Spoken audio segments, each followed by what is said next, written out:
Hello, everybody. Welcome to the next episode of Ariane and Karley Discuss. This time, we're going to talk about the 2D animation special Half Shell Heroes: A Blast to the Past.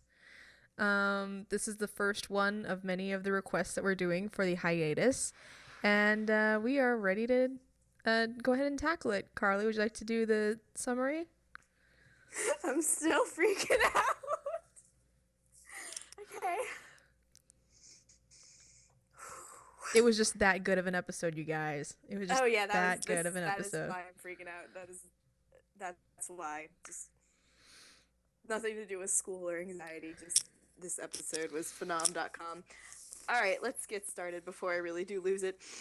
So, out of nowhere, we get this awesome 2D animation special, and it's in no way really connected to the main story that we're following on the actual CGI main series.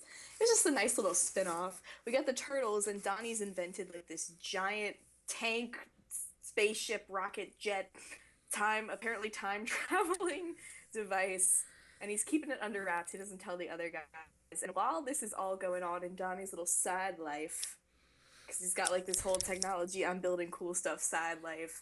The bad guys and Shredder's henchmen, as in Bebop, Rocksteady, and Tiger Claw, actually break into a museum to steal these time traveling energy crystals. It's not really ever specified what they do. We just know they give off a lot of energy and they can power Donnie's rocket, well, whatever. Basically, the turtles stop them, they get away, they actually steal the crystals, and they plan to put them back as soon as they can make sure they're safe. But first, Donnie wants to use them to test out this energy source, to test out his rocket ship tank battle robot. What is it? It's a What did he build? Transformers. It's a Transformers.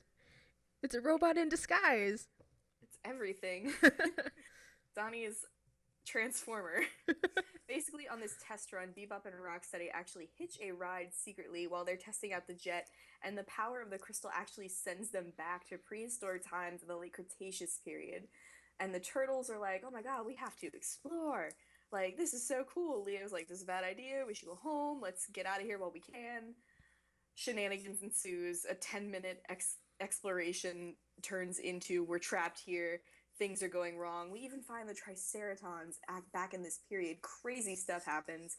We lose our one chance to get home, and we have to fight it back. But luckily, the Triceratons that we discover are also mining these power crystals that just apparently happen to be everywhere in this time period for whatever reason. Big battles ensue. We get the time crystals. We go home. We come home to some shocking revelations. There's a lot to dig into in this episode, and it was hard. This was a good episode. Like, just out of nowhere, it blew me away. I wasn't expecting much, and I really was expecting this to be like straight for the kids, like the young audience who watches this. I didn't expect to enjoy it as much as I did. And I don't know about you, but it was so hard for me to find things to really say I didn't like that about this episode. I had to go through and watch it twice last night to nitpick little itty bitty things that I didn't like. And I don't know if you had that problem, so I want you to go first and tell me one of your dislikes for this episode. Well, to get any sort of dislikes, I had to watch the episode, the special, like 4 times Yeah. overall just to find anything. And it was just like, oh, I guess this. Um, but one of the first things that right off the hand kind of bothered me was that General Sarah is just really kind of generic. Like she's not as memorable of a villain when compared to like some of the others, and I get it. She's just sort of for the one shot special. She's probably not going to show up ever again, so they probably didn't really put much thought into her. Like, I think the one only thing that we really that's really great, that's really unique about her is she's a female Triceraton. And it's like, oh my gosh, they do have female commanders in this because all the others were guys, and it's like, hey, yes, she's like the Olivier Mira Armstrong of the Turtles universe. It's pretty great. I'm trying to I'm trying to think. Is she? I think she is, but is she actually the first female Triceraton that we see? Like, not just commander rank, but like, is she the first female Triceraton we see? Period. Like, I'm trying to go back and like think, and like, I think so. I think she's the first female. Like I just remember thinking, wow, she's a girl. What? That's amazing. Okay. You have anything else you want to say about her? That's about all I had to say about General Sarah. Mm. Um, I don't. I was kind of with you. I mean, like, I didn't hate her, but I agree with you that she definitely didn't stand out to me. I was just like you. I was like, oh my god, that's a chick. That's a girl. Like, this is cool. I hope she becomes a bigger thing. But she's in her own world, and I don't. We're like, what's confusing to me, which I'm trying to figure out, is were those the Triceratons that existed millions of years ago? Or were those did they time travel just like the turtles did? Like, that's what I want to know. And it's never really kind of explained. And like I said, it's such a nitpick, but I mean, that's why the Triceratons themselves, that's part of the reason, I guess I should say, why the Triceratons themselves are my first dislike, because when this premiered less than a month after the season 3 finale. And the season 3 finale, we had just been introduced to the Triceratons, and like they were supposed to, like, I can't understand where in the continuity timeline this falls, because like, does this take place after they've saved the Earth? Because they seem like very familiar with the Triceratons, and it's like they had only met them like once. Does this take place in between when Raph met the Triceraton and the season 3 finale? Like, just this whole idea of them, like the Triceratons being a common enemy to them at this point, and like the fact that I can't understand where this happens in a timeline standpoint, or if it even connects to the main universe at all. If this is like a spin-off universe of the, like, it just blows my mind too much. And see, it makes me think way too hard about what's going on, and I get confused and sad, and I don't understand why. It's just like, what's happening? I want to know. Exactly. I love understanding things, and like, even if you make me wait and give me a revelation later, I still like to understand things, and I just don't understand. I guess that I can't say the Triceratons are my dislike so much, just I just don't understand when this takes place, and I don't understand if this is its completely own thing, but it can't be its own thing because they make Triceratons. Stop! What's your next dislike? So my next dislike would have to be that Donnie, um, they're sitting in the. My next dislike would have to be that they're sitting in the robot thing, and Donnie says that whoever upsets him, there's the ejector seat and yada yada yada. And then Mikey's like, "Oh, transform into a robot," and he's like, "Mikey, ejector seat," and Mikey's just like, "Hmm." And then Raph says, "I transform into a rocket," and Donnie's like, "Oh yeah, that's awesome." And I'm just like, well, you weren't okay with Mikey suggesting transforming into a robot, but you're okay with Raph suggesting turning into a rocket. Like, I don't know. It just that bothered me, and I was like, that's just that I didn't like that. And that I know that's like a huge nitpick, but I was just like, that just didn't feel right for any reason at all. I just didn't like it. No, I agree with you. Like, I remember watching that. And I was like, why doesn't Mikey get to pick? Why does Raph get to pick? Because literally the way that scene plays out is, oh, can we please try out the robot? And Donnie's like, no, Mikey, I have the ejector seat. And Raph's like, can we try out the robot? And then Donnie's like, no, not the robot. Raph is like, can we try out the jet thing? And then Donnie's like, jet it is. And I was like, what? How come he gets to pick? If anyone should pick, it should be you, considering you're the one who's threatening with the ejector seat. But I mean, I guess we had to get to the past somehow, because ultimately that's what leads them there. Whatevs. I'll let it slide. My second dislike was actually Leo is doing the thing that he always has to do, and it always lands us into trouble, and we never learn from our mistakes, apparently. I don't care if this is its own universe or whatever it is, and I can't get back on that because I'm gonna freak out again. Leo is always like, this is a bad idea. We should not explore. We need to get out of here as soon as possible. Especially, like, with Donnie pointing out that, like, if they couldn't stay for long, eventually he pointed this out. He was like, we can't, because if we step on the wrong lizard, we could ruin all of humanity. Like, Donnie should have instantly sided with Leo on the, this is a bad idea, let's get out of here, let's go home. Because, it just ends up leading to the whole, uh-oh, we're trapped here, and we have to go through a battle and work with our bad guy frenemies and get out of here, and shenanigans ensues, and it's just, how many times do we, whether it's like a hilarious 2D animation special or a serious episode in the 2012 series, CGI, all that good stuff, like, how many times do we have to prove the same lesson that not listening to Leo is going to most often lead to disaster and struggle and fight and hard times and bad times for all, and it's kind of like, okay, really, like, you'd think they would have learned by now.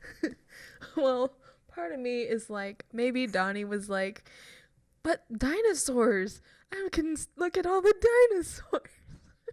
They make a lot of dinosaur poop jokes in this special too. Yeah, I've tried to pretend I don't see those. You can tell it's for the kids. But yeah, it was just like,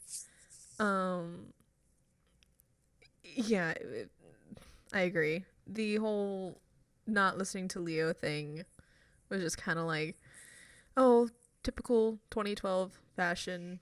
They're just jinxing themselves by sticking around, not doing what they know they should be doing, but no one listens to Leo anyway, so when is that ever shown that When has that ever been fortuitous, not listening to Leonardo?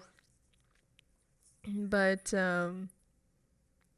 anyway, my third dislike would have to be the sequence where Bebop and Rocksteady get thrown into prison.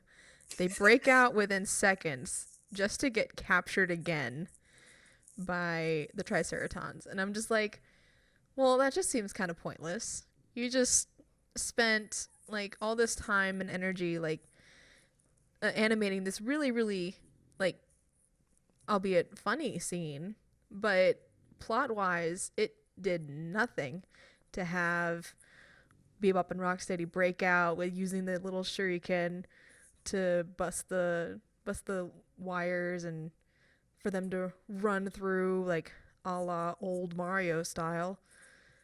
But it did nothing. We could have established something more we could have made General Sarah more interesting. We could have done something more with the plot. We could have done something more with the characters, but nope. Yeah. Yeah, to me, like, I agree with that. It did seem like a waste of time, but, like, to me, because I didn't nitpick that out like you did, but to me, like, that was literally just a ploy to show how desperate they were. Because that they would never, ever team up with the turtles if they could help it. And it's like, yeah, I agree with you, but at the same time, I feel like it was just like a build-up to show how desperate they were and how much they would need to ally with the turtles and the dinosaurs that the turtles had. I guess. I see it for both ways, I guess I could say. Okay. Not necessarily a dislike, but not necessarily a like either. But it was really funny watching them escape. It's just kind of meh in the middle for you. Yeah. My third dislike actually leads into my oh my god moment. So I'll get on with that, and then I'll let you say whatever you need to say. One, you just talked about how you felt like that was a waste of time. To me, a waste of time in this episode came with this whole prehistoric gear up montage that we get right before they go fight the final battle. Like, first of all, I'm pretty sure that your real weapons are far more effective than the weapons you wasted 3 minutes of my time making. Second, where did they get all this cloth from? Like, they're shown, like, pulling this giant piece of material that just so happens to have all of their colors. on its off of a giant dinosaur skeleton. And like I'm just sitting there like watching this and I'm like the entire time I'm kind of just like, okay, this is merchandising 101. Let's see how many kids they're gonna get. Let's see how many action figures they're gonna sell with this gear up sequence that we got going on. Because other than that, there's absolutely no reason that you guys need to waste 3 minutes of your time playing dress up to go into a final battle. But okay, go right ahead. They even like waste time making new weapons. Like I'm almost certain that the nunchucks that Mikey made, were not as effective as his real nunchucks.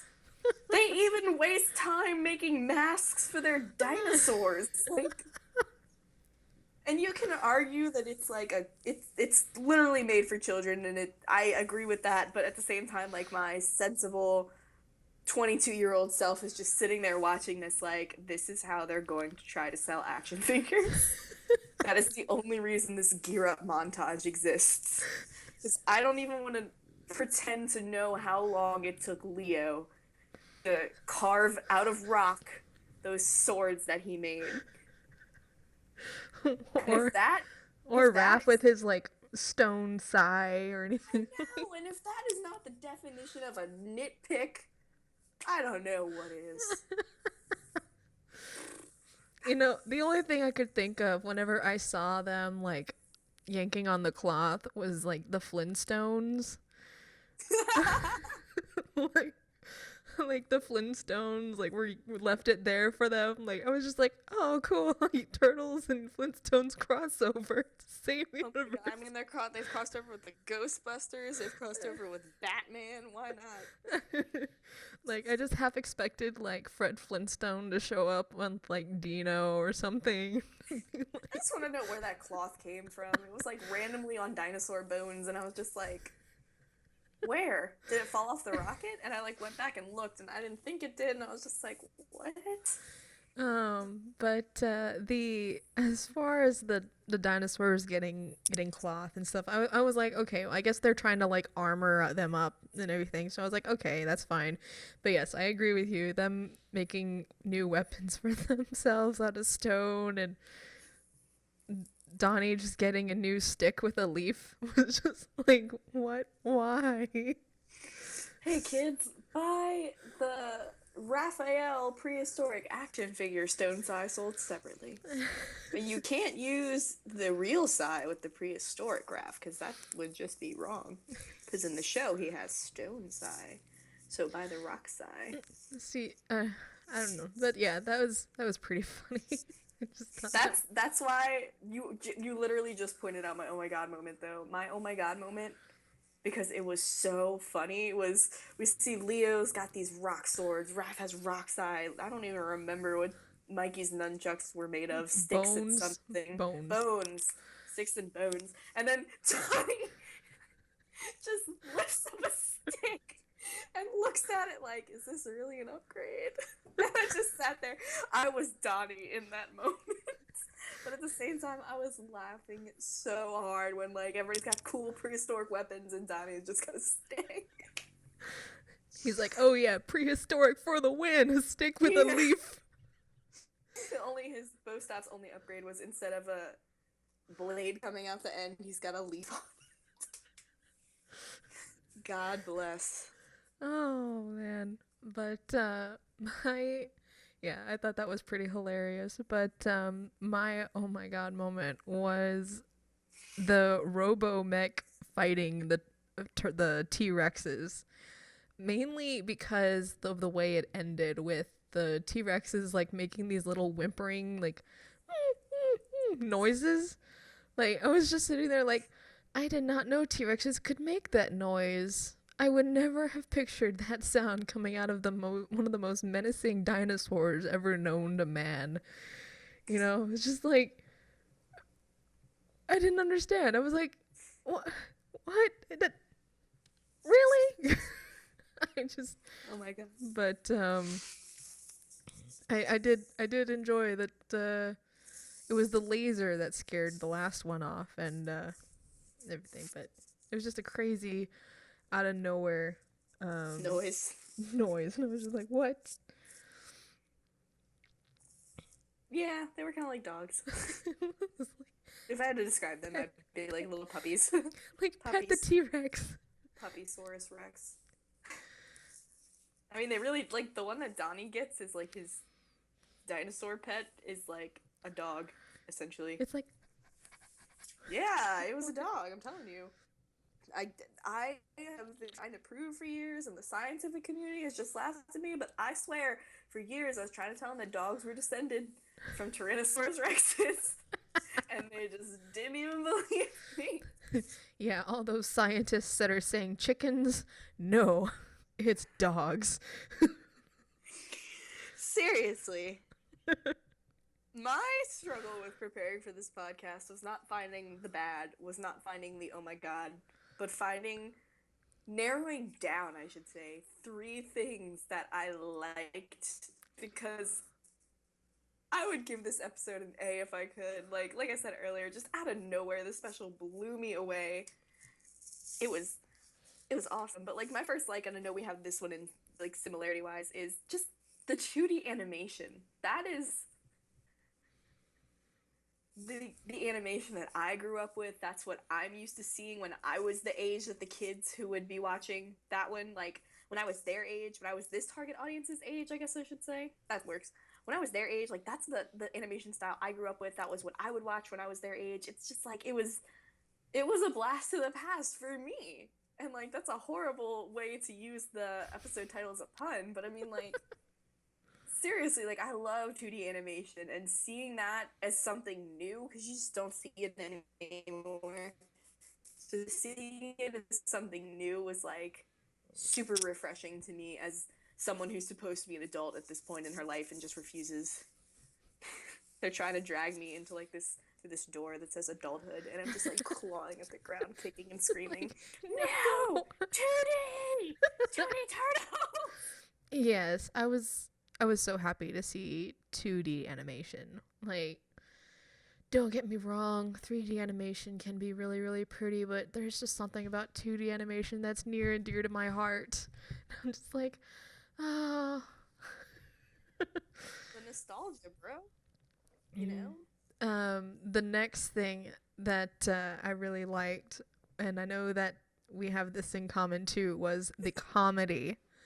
The comedy in this episode, oh my gosh, I was so happy to see certain elements of this comedy. It has been so long since the comedy has not relied strictly on what I like to affectionately call Mikey moments, you know? Oh, it's been so long, and I loved that. It was great. Absolutely. I can't say it enough. I just didn't. This episode just punched me in the face out of nowhere with how genuinely good it was. And most of the majority of why it was so good was because it was funny. And it didn't rely entirely on pizza gags and the things that I'm so used to seeing from 2012 at this point. Like, it blew me away. Like, slapstick comedy that, like, was genuine and not, oh my god, the world's ending, when will I get my last slice of pizza? Like, I just can't. I'm so with you on the fact that I feel like a lot of 2012's humor has resorted to relying on Mikey to do something wacky and crazy, and it just doesn't work half the time anymore. More than half the time, like 75% of the time, I'll just sit there and be like, haha, ha, next. But you know, in addition to all the comedy that we got, because this episode kind of gives a whole Teen Titans Go vibe, which was Teen Titans Go, Teen Titans the original of that series was super serious, super dark, undertones, elements, blah blah blah, and then they stopped it and they rebooted Teen Titans Go, which is like this crazy, stupid cartoon of awfulness.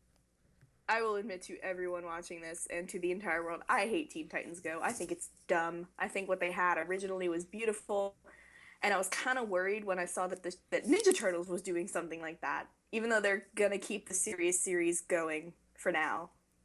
But like this episode, along with all the comedy, they had serious undertones in the episode too, which was really nice to see. And one of my absolute favorite scenes from this episode was this museum fight that we got in the beginning, because it shows us like especially between one of my favorite rivalries in this series is Tiger Claw and Leo. And we got like this awesome like fight between these two when Tiger Claw is taunting Leo and he's like, I'm a sensei and you're barely even a student. And like Leo has like this, he's struggling against Tiger Claw, but he's got like this determination and like just the choreography between like Mikey even kicks some butt and like just everybody. This fight was awesome. And like even the last fight with the dinosaurs was pretty cool, but like the museum fight was my favorite. And especially just that little split second with Tiger Claw and Leo and that animosity between them. Like, I loved that. I loved all of the series undertones, but the museum fight, in my opinion, was the best fight of the episode. You know? Mm-hmm. I know what you mean. That was a really good fight. That was a really good scene, actually. My third like is that Donnie was being the encyclopedia of dinosaur facts. I don't know. I just love it whenever they like have actual facts like in the episode and Donnie is the relayer of that because I'm like, yay, they're educating the people watching. Yes.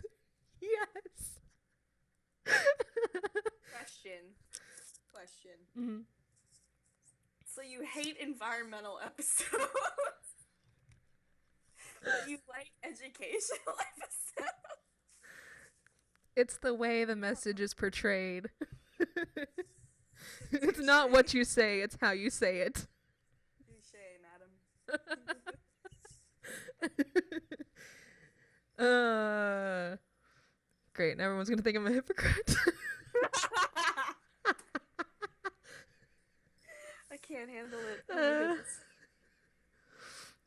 okay, so anyway, yes, I liked that Donnie was being the encyclopedia of dinosaur facts, and I loved the fact that the whenever they were in the Cretaceous period, that there was no grass, because there wasn't any actual grass in that time period, and I liked that the animators made sure that they were accurate to that.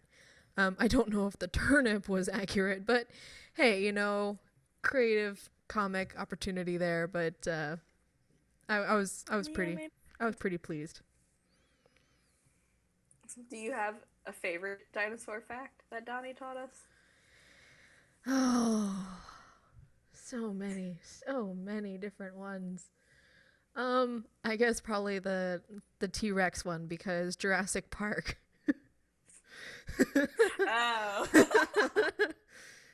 It took me a second. I was like, wait. Oh my lord. So above all of the good in this episode, there had to be one single moment that you and I liked more than anything else. And I know mine. The ending to this episode leaves us on leaves us on this promise of one of the strongest stories that any Ninja Turtle incarnation had ever done. And some of you know what I'm talking about, and I'll explain it to those who do. In the 2003 series, and half the people are like, oh my god, I was about to talk about 2003 again. Okay, hold on. Say it again. Got it. For those of you who do not know what she's talking about, there will be a link to the episode in the description. I'm saying this now so that I remember to do this in editing. We will not be responsible for your tears. There will be an episode link to the episode in the description, and I will try to put it. If you do not want to watch the episode, then I will put a time stamp or something in the thing, okay? So you guys will know, all right? Sound good? Do it, me. Do it. Okay. In the 2003 series, they did this story arc. And all the turtles got split up and sent to different universes where they had to fight different things. Some universes were nicer than others. Leo even got sent off to like his BFF's universe. That's Raph when got he sent had to friends. like, you know, I'm thinking about it now, and Donnie just got screwed because here's the thing: Raph got sent to a cool race universe that he loved. Mikey got sent to a superhero universe that's like totally him. Leo went to his BFFs the universe and saved a princess and like had good times with samurais and stuff. And poor Donnie, poor little Hamato Donatello, was sent off to a hellish, apocalyptic, future alternate universe. It was a spin-off of his own universe where Donatello went forward years when he disappeared and his brothers and his family fell apart and Shredder took over the entire world. And it was not fun because we see Donnie desperately try to reunite his family and go through this big battle. Splinter's dead, by the way. There ain't no time travel to bring him back in this episode. Splinter is dead, and Donnie desperately tries, with April's help, to reunite the turtles and all like die in this final battle to defeat Shredder. And Donnie is like, I'm never gonna let this happen. I will never let the fandom suffer this way again. Apparently 2012 didn't get that message. And this episode is called Same as It Never Was. For any of you who have seen the SAINW acronym and wondered, what is that? It is the most painful time any of us Turtle fans have experienced. And throughout the few years that I have run all things TMNT, I have constantly gotten, once every few months, this question pops up in my inbox, and I've always said no, I don't think it's gonna happen. Will we see a Same as It Never Was adaptation in the 2012 series? I've always said no because 2012, as dark as they can get, they've generally stuck to more innocent times and blah blah blah blah blah. They've kind of stayed more kid friendly throughout the entirety of this series so far. And my favorite thing about the ending to this special is that when the Turtles and Bebop and Rocksteady get back to the future, it's a Same as It Never Was setup. Shredder is obviously in control of everything. Something has gone horribly wrong, and we are left on this promise that a Same as It Never Was somewhat adaptation is going to happen. Which is cool and all. I don't think they're going to get as dark. I know they're not going to get as dark as they did in 2003. Because 2003 literally pushed the limits most of the time. But I'm just saying, like, the fact that they are even going down that road, and they're going to make it as dark as they can, because Zero and Brandon like to push the limits. But, like, the fact that that's where they left off, like, I was so excited, and then I was so in pain because that's where the episode ends. Right at my absolute favorite part. I think the key element here is that all four of them are together in this, and that that would be, but that's getting into one of the questions later. So, that's my favorite part, that ending. My favorite part was Leo being sent flying into the water by the Triceratops. And this is why. Because, not because it was Leo, not because it was, well, partly because of that, but not because, like, it was just funny in general, but because Leo hasn't been used for comedy since season 1. And if I'm wrong, please correct. Okay, season 2. Okay, but he hasn't been used for comedy in years. And seeing them do this, I was like, yes, finally, some humor comes from him. Yes. Oh my gosh, that was, I think, one of the whenever I realized that the comedy wasn't just going to rely on Mikey this time around, because up till that point it was pretty Mikey, pretty regular. And then whenever the moment I saw that happen to Leo, I was like, this is different, this is new, this is exciting. And then Raph's moment was later, and it was, oh, I was so happy. And Donnie with the T-Rex. Yeah, everybody had moments. We have 3 questions. Thank you. sent out a desperate plea last night on Tumblr. If anybody's got any questions, and I got like 13 questions. And I had some of you asked the exact same question, so to the ones I skipped, I usually only allot 3 questions for this podcast, so hate me. Sorry. For the first question is from Taylor, and Taylor would like to know, who was the funniest turtle? And obviously, it had to be Mikey. Mikey really was funny in this episode, and he didn't rely on his usual antics to be funny, and I really appreciated that. I'm gonna say Mikey.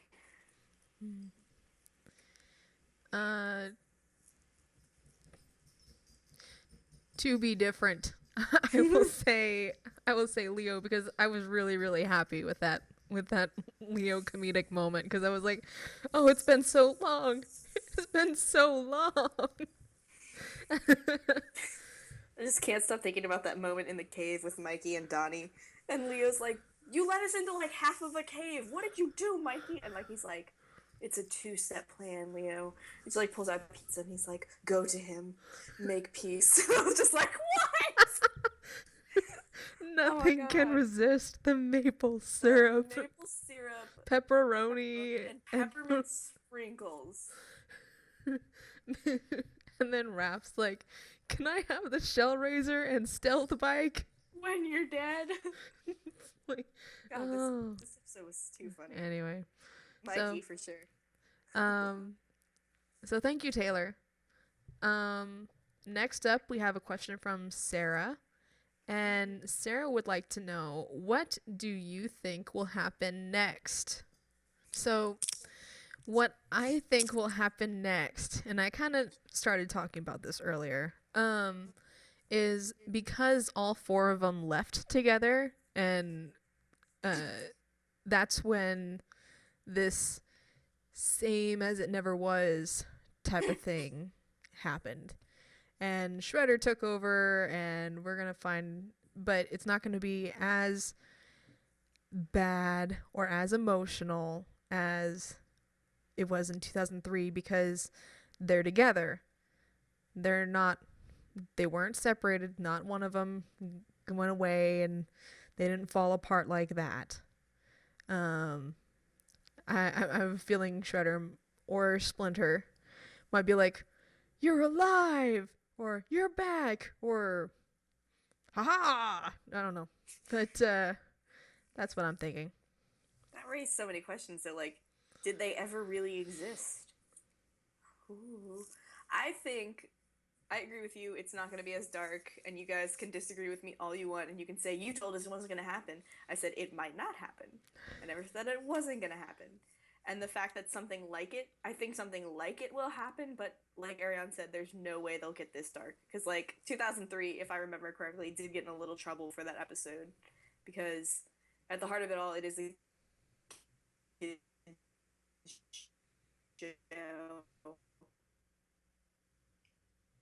No matter how old you are, 22, and still enjoying Ninja Turtles, like, it's a kid's show. They will not get that dark. I think what's going to happen is they're going to fight their way through this world a little bit, because ultimately, you can't fix everything now that it's already happened. I think they're going to have to go back at some point and see what they messed up. I think they'll have to, I think they're going to have to go back and see, like, what they did, because something that they did in that time period messed everything up. Or it could just be because they went back, they did something and they never existed to stop it. So either way, I think they're going to have to backtrack and figure out and change whatever they did, or prevent whatever they did from happening. So maybe we have to leave the Triceratops head base to mine up dirty crystals from the ground. I don't know. or maybe the fact that they left all the gear on the dinosaurs. Is one oh my God, right? That bothered me so much. Donnie was like, we could step on something and end mankind, and then Leo's feeding his pet a protein bar, and I'm just like, bro, stop that. Anyway, so thank you for your question, Sarah. Thanks, girl. The next question is from an anonymous, and they would like to know, what did you think of Bebop and Rocksteady? Just kind of there, TBH. I will say, because I didn't put this in the last answer and I should have, it will be interesting because clearly they're still in somewhat of an alliance with the Turtles when that episode ends, and they're ending on charging into the Shredder utopia. It'll be interesting to see if that alliance holds or if it shifts or what happens in that. But in this episode, I felt like they were just kind of there. I mean, they were important in the museum fight, but like once they get back to the Cretaceous period, like everything that they do just doesn't matter. Like they really don't have anything that they did that would have changed had they been there or not, you know? Mm-hmm. So for me, they were kind of pointless, but they had to have been there for a reason, and I feel like maybe we'll get that reason later. Maybe it'll come within this next episode, this next special that we get. I don't know. But until I see where they go, for right now, I just think that they were pretty much pointless. Could have lived without them. I mean, they were there for comedy and probably cameo reasons. I don't know, but uh, I agree with you. They were just kind of sort of there. To be honest, I kind of feel like they serve the same purpose as Casey Jones in Dude, I was space. just thinking that. I was thinking when she stops talking, I'm gonna point out they are the Casey in space in season 4 in this special. It's just like, they're just there to say we were there. Huzzah! We took a picture. They even have like a montage where, not a montage, but they even change their outfits for absolutely no reason whatsoever. And I'm just sitting there like, why? Why?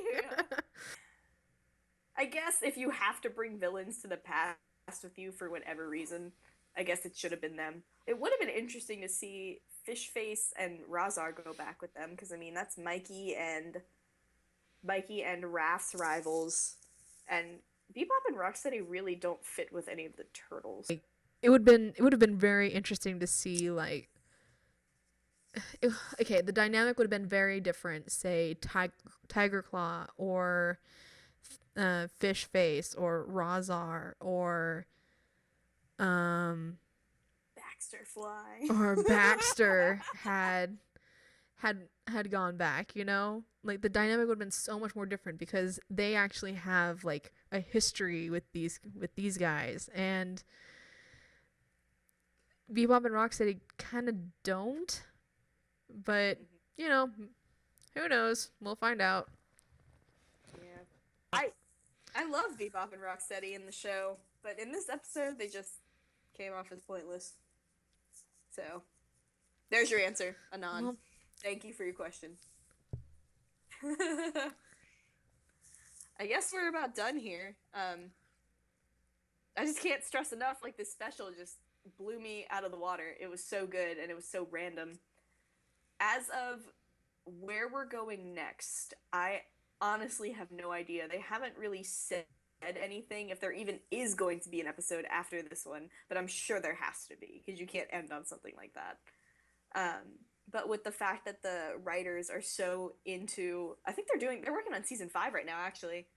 And I think they're getting all that together and stuff. So everything's kind of set on that focus. So honestly, it could be a while before we get another Half Shell Heroes special. So where we are now, I'm going to give this one a 9 out of 10. Just because such a good episode. Funny, serious, random, yet great. yeah, this was a really good one. One of the strongest, like what you were saying about like Teen Titans Go. I was so worried whenever I heard it was going to be like all animated. I was like, "Oh no. Oh no. Oh no." But then I watched it. I was like, "Okay, it's not too terrible. It's not." And then I was like, "Oh, phew, it's okay." But yeah, so I'm going to give it a 9 out of 10. It was just really funny the animation was really, really, really pretty, and um, there was some pretty decent action. There was some pretty well, there wasn't much drama, but you can't really get much of that when it's such The a ending alludes to future drama. yes. There's promise for more. So I was genuinely surprised to hear, and I don't know, I think it's just because, I've actually played with some of the action figures, and like there's a reason that I don't buy any of the action figures from the 2012 series. It's because the voice actors themselves don't voice the recordings on the toys. So when they announced that they were doing this Half Shell Hero special, I was like, who's going to be the voice cast for this? And when I heard it was the actual voice cast, I was actually pleasantly surprised and very relieved. I really was. I really was scared that it was going to be a different voice cast. And I was kind of, in the back of my mind, here's me like, are they going to bring Dominic back? Dominic? no, you weren't thinking about Dominic. Don't lie.